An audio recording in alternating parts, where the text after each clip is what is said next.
Yuk sahabat sektor 7 semuanya, jumpa lagi dengan Mimin ya guys. Hari ini Mimin akan membawakan alur cerita kembalinya Sang Raja Neraka. Sebelum kita masuk ke ceritanya, Mimin ucapkan terima kasih sudah bersedia untuk klik video ini. Dan jangan lupa dukung Mimin dengan cara subscribe, like, komen, serta share videonya ya guys.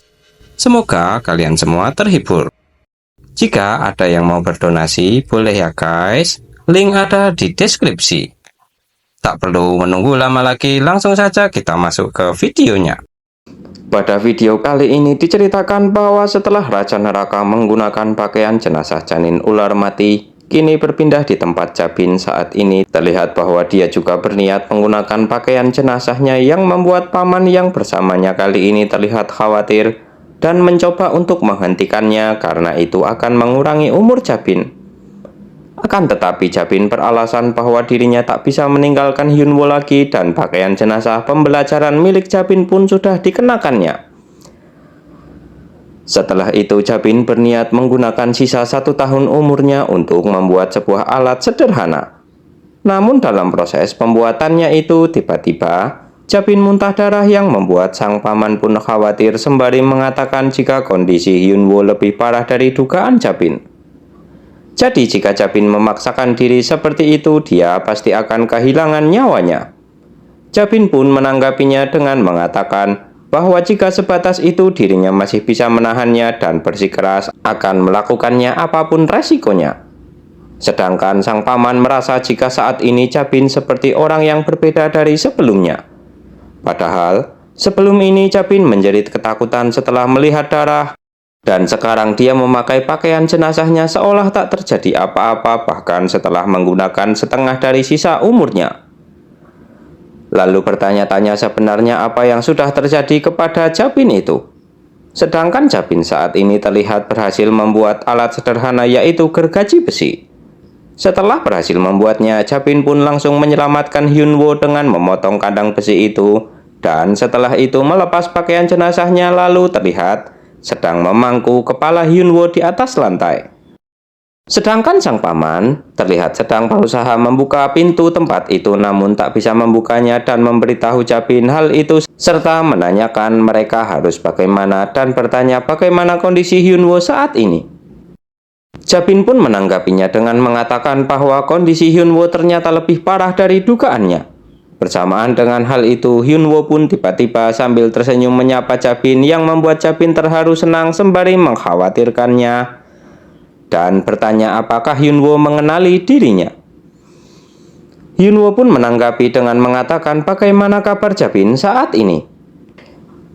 Sambil terisak-isak, Jabin pun menjawab bahwa dirinya masih saja penakut seperti sebelumnya. Namun, belakangan ini sudah tak terlalu parah seperti sebelumnya. Hyunwoo pun bersyukur mendengar kabar itu, tapi tiba-tiba dia pun terbatuk yang membuat Jabin menjadi tambah khawatir lagi. Namun, dengan lemahnya Hyunwoo bertanya apakah Jabin ingat dengan kata-kata yang pernah dirinya ucapkan kepadanya. Belum sempat menjawab pertanyaan itu, tiba-tiba sang paman memberitahu bahwa akhirnya pintunya bisa terbuka entah apapun yang terjadi, dirinya kurang memahaminya. Namun yang jelas lebih baik Jabin mengatakan apa yang ingin dikatakannya setelah keluar dari tempat ini.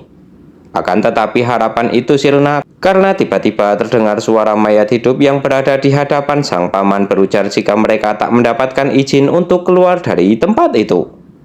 Kemudian berpindah di tempat Raja Neraka yang sedang menghadapi Geul saat ini sedang menggunakan pakaian jenazahnya yaitu janin ular mati yang membuat Geul terkejut serta bertanya-tanya apakah Raja Neraka juga memiliki pakaian jenazah seperti saat ini.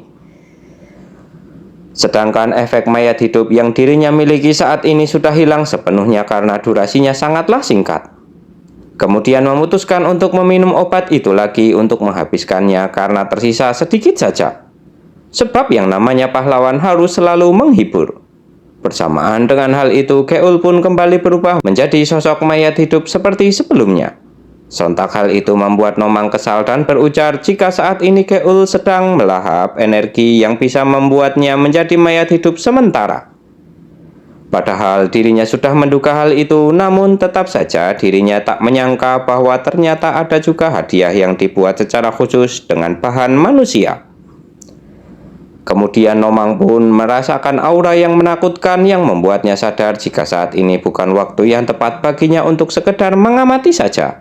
Karena aura yang dirasakannya itu merupakan aura kebencian yang sangat mengerikan, seolah pikiran keji Kim Sion masih tertinggal di sana.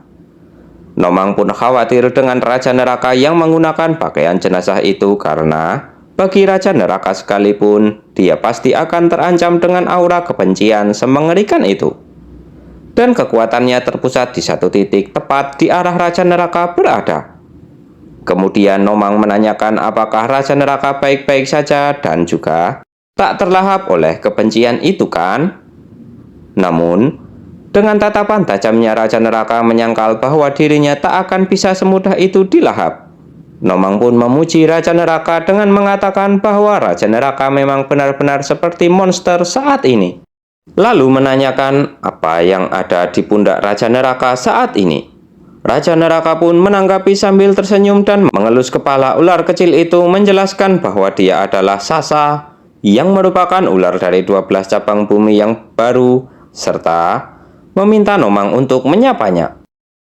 Mendengar hal itu, Nomang pun terkejut dan dengan ekspresi kesalnya menanyakan jangan-jangan Raja Neraka menggunakan jiwa Kim Sion untuk membangkitkannya.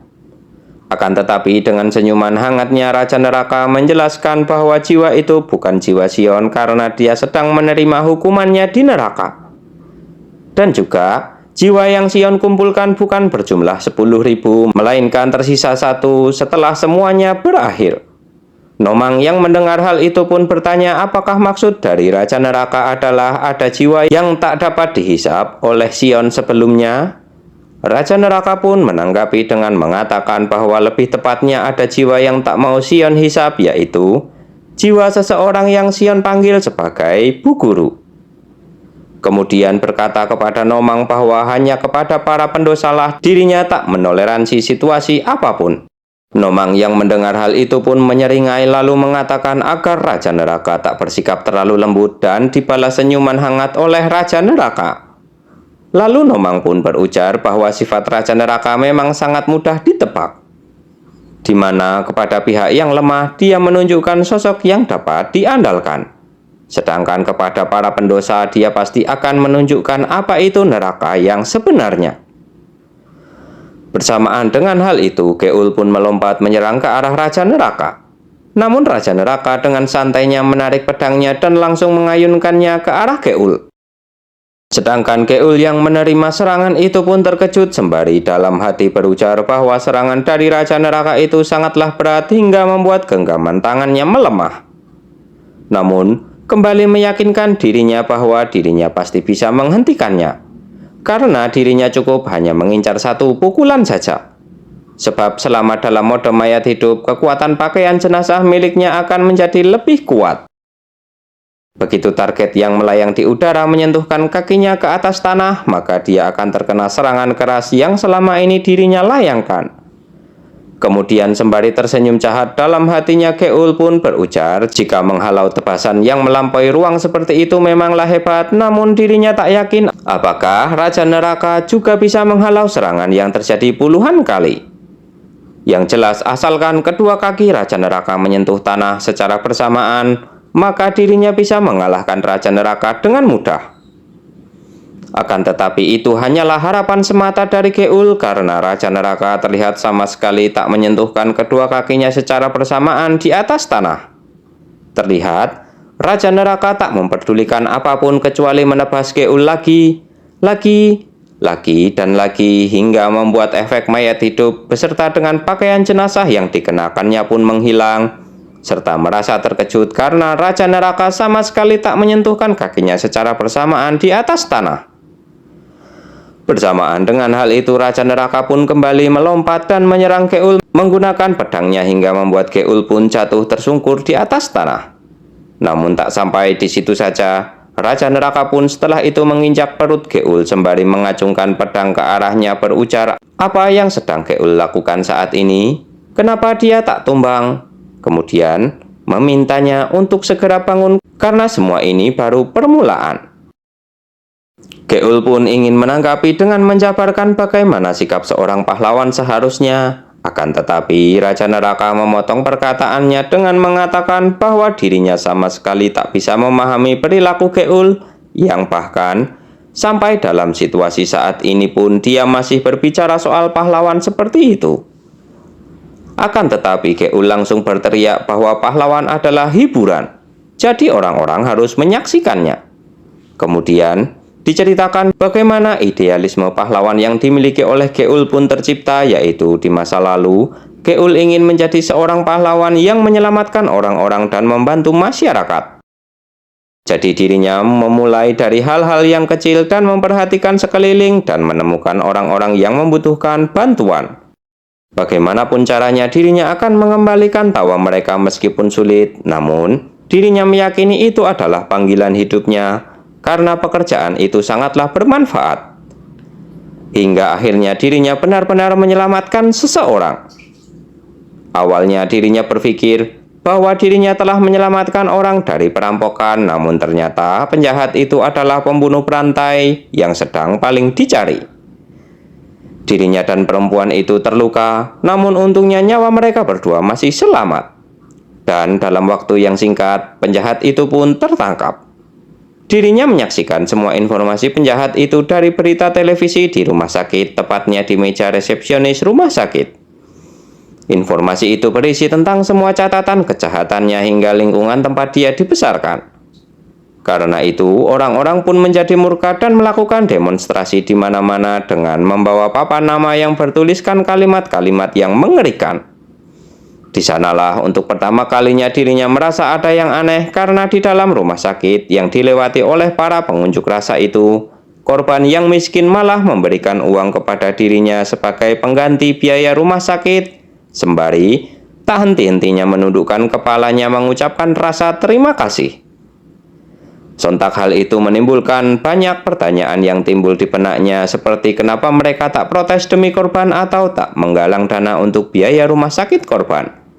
Lalu tibalah beberapa tahun setelah kejadian itu, perempuan itu akhirnya kehilangan nyawanya di tangan penjahat itu. Orang-orang juga saat itu tak ada yang peduli bahwa penjahat itu mendapatkan pembebasan bersyarat dan mencari korban untuk balas dendam. Karena itulah dirinya merasa kesal karena perempuan itu adalah istrinya yang tak akan mungkin bisa diciptakan lagi.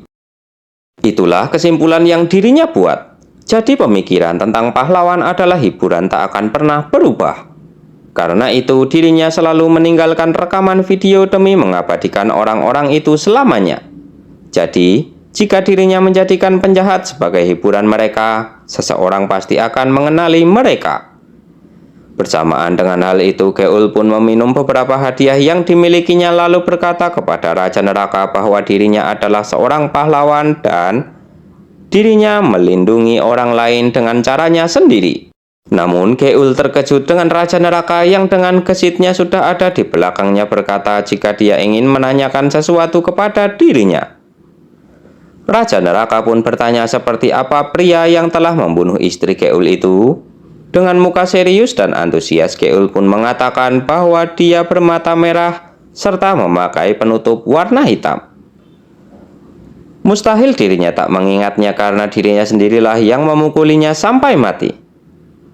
Mendengar hal itu, Raja Neraka pun merespon dengan kembali bertanya seperti apakah istri Geul, apa warna rambutnya, dan bagaimana suaranya. Sontak pertanyaan itu membuat Geul terdiam 1000 bahasa.